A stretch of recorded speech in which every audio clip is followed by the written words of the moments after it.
Masih melanjutkan part sebelumnya, berita kekalahan San Crystal pun sampai ke telinga Gigas.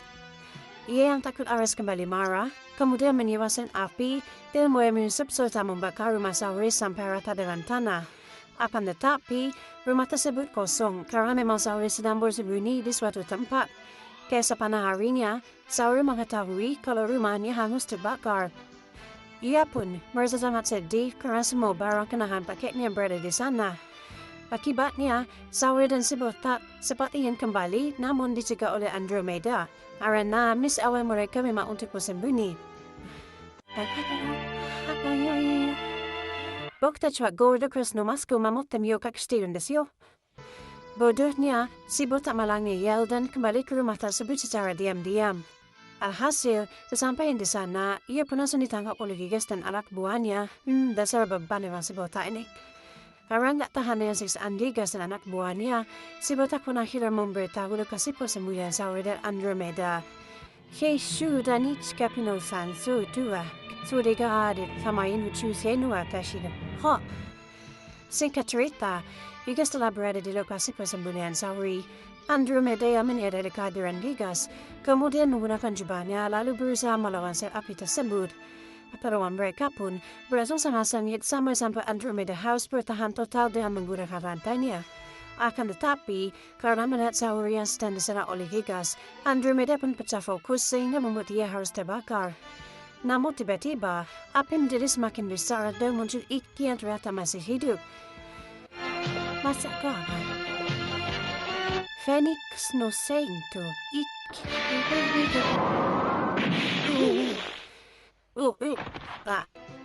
Kemudian, Ikki berhasil mengalahkan api dengan jurus Genjutsunya, sedangkan Gigas berhasil kabur.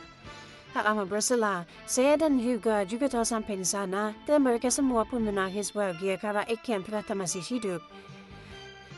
Scene berpindah ke Yunani, di mana Marian diperintah oleh mantan anak buah Gigas, kita sebut saja si Badut, untuk ke Jepang dan membunuh saya. Tentu hal itu membuat Marian terkejut karena ia tidak mungkin membunuh muridnya sendiri. Tak lama berselang, Sena pun datang dan menawarkan dirinya untuk membunuh saya. Namun, si Badut tetap ingin Marian pergi dengan dibantu dengan Sen Perak. Kemudian, Sin berpindah ke saya dan kawan-kawan yang sedang merayakan kedatangan Ikki yang sudah bertaubat. Sirian juga sudah kembali, lalu menjelaskan kepada mereka kalau sedang terjadi masalah di istana Yunani setelah Ares menjadi Raja Yunani. Kemudian, Saori pun menjelaskan bahwa kemungkinan tujuan Ares mencuri jubah emas adalah untuk menaklukkan dunia. Sehingga, ia meminta salah satu di antara mereka harus menjadi set emas apabila berhadapan dengan Ares nanti. Saat mereka ingin pergi ke istana Yunani, Saori pun melarangnya dan meminta mereka untuk libur dulu selama 2 hari. Momen itu pun dimanfaatkan saya untuk berkeliling usaha pacaran Miho. Namun, saat sedang berkeliling di pantai, Marian ternyata sudah sampai di Jepang bersama Sen Perak. Chef Tatsuni Stutz, jika itu terluka, Sen Perak itu pun sangat kuat, bahkan mampu memukul saya tanpa harus menentunya. Ia pun juga terus-terusan meremehkan saya dan kawan-kawannya karena mereka termasuk Sen perunggu yang kelasnya di bawah Sen Perak.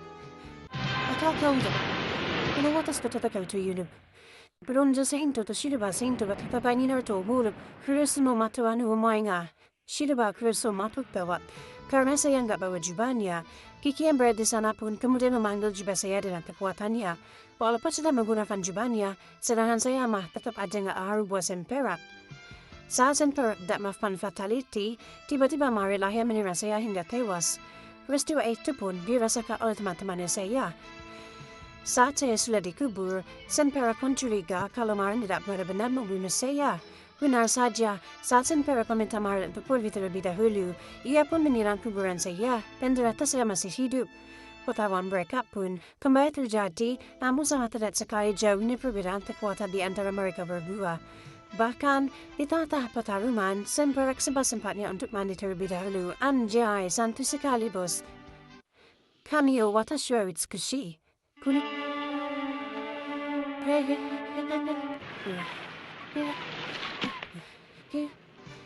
Namun, bekas semangat juang yang dimiliki oleh saya, ia pun berhasil mengalahkan Sen Perak dengan jurus Smackdown-nya. Setelah kekalahan Sen Perak, muncul kembali beberapa Sen Perak lainnya. Kita sebut saja Sen Biru dan Sen Putih. Setelah mereka tahu kalau tidak ada mayat saya di dalam kuburan, mereka pun mencurigai Marin kalau ia tidak membunuh saya. Kemudian, mereka pun menyerang Marin hingga sekarat dan menjadikannya umpet agar saya datang. Lalu, salah satu senpai tersebut mengungkapkan fakta bahwa sebenarnya Marin adalah kakak kandung dari saya yang dulu pernah mencoba mencari saya di Yunani. Namun, Marin lupa ingatan karena efek dari topeng yang ia gunakan dan belum tahu siapa yang memaksanya untuk memakai topeng tersebut. Di sisi lain, saya merasa kalau Marin dalam bahaya, bergegas ke pantai untuk menyelamatkan Marin.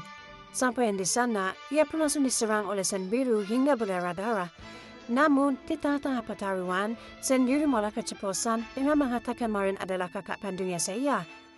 Saya yang mendengar itu pun kemudian menjadi sangat marah dan berbalik menyerang Sen Biru hingga meninggoy.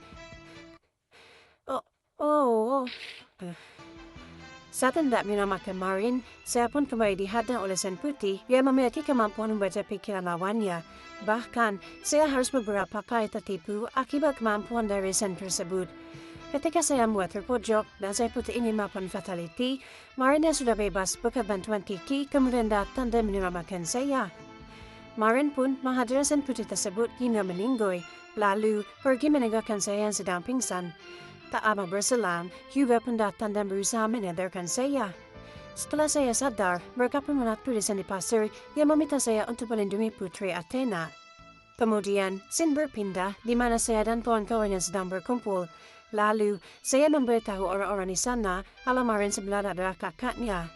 Namun, karena tidak ada bukti yang kuat, mereka pun tidak membahas secara mendalam. Kemudian, Hyuga memberitahu terkait tulisan yang sebelumnya ditinggalkan oleh Marin di pasir. Mereka pun merasa bingung karena mereka tahu Putri Athena sudah lama meninggoy.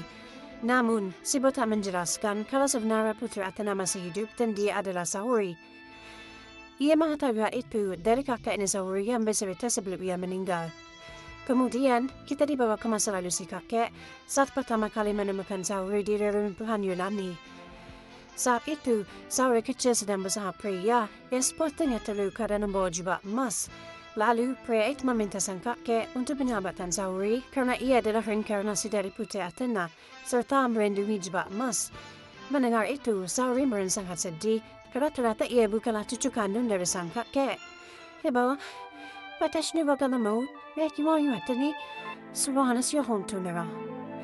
Semua kacamda. Kemudian, kosmo saya dan kawan-kawan pun saling beresonansi dengan kosmo milik Saori yang menandakan kalau ia adalah memang reinkarnasi dari Putri Athena.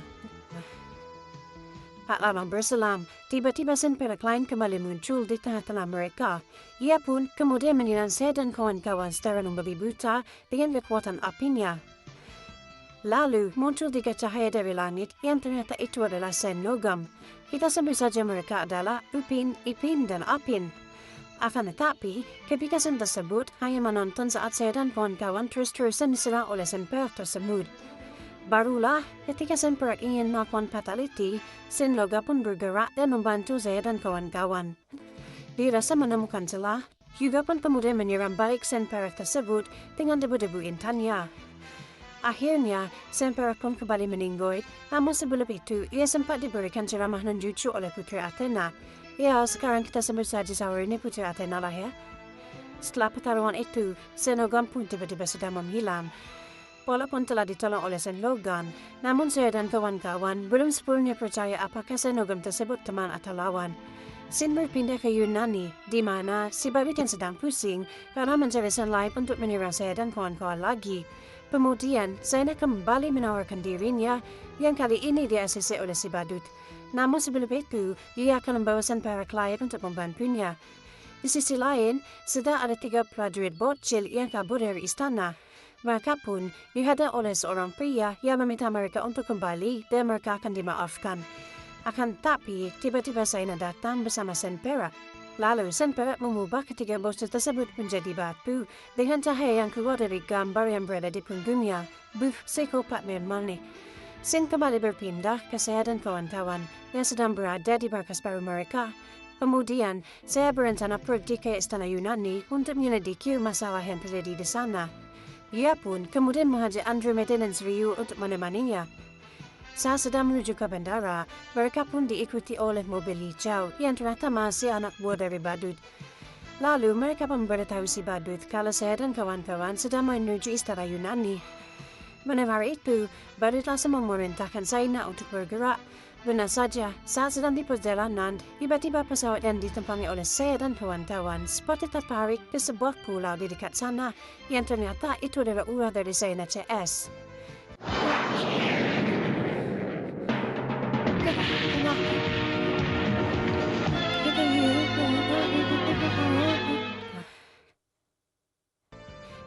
Kemudian, mereka bertiga akhirnya bertemu dengan Zaina beserta Zenperak dan satu lagi si Cungkring. Kemudian, mereka pun saling bertarung dengan berpasang-pasangan. Ya, walaupun yang normal cuma saya sama Zaina aja sih. Sementara itu, saya pun akhirnya berhasil mengalahkan Zaina dengan jurus barunya dan jurus Smackdown yang pernah ia gunakan untuk melawan Zenperak. Melihat Zaina terkena Smackdown, Zenperak kemudian berusaha mendorong Zaina namun dicegah oleh Andromeda. Tiba-tiba, Zenperak kembali mengeluarkan cahaya dari gambar itu dunia sehingga membuat Andromeda menjadi batu. Sementara di markas, Iki dan kawan-kawan akhirnya mendapat kabar kalau pesawat saya telah kehilangan kontak. Hal itu pun membuat mereka sangat khawatir dan lalu memutuskan untuk menyusul mereka saja. Kembali ke pertarungan, rupanya gambar pengungsian perak adalah sebuah perisai yang disebut dengan perisai Medusa, di mana perisai tersebut dapat mengubah siapapun jadi batu apabila melihatnya. Lalu, secara tiba-tiba, Zenperak kembali mengeluarkan cahaya dari perisai tersebut sehingga membuat saya juga menjadi batu. Namun, Sri berhasil selamat berkat perisai yang dia punya. Medos 3 3 3 usne kapten dozo.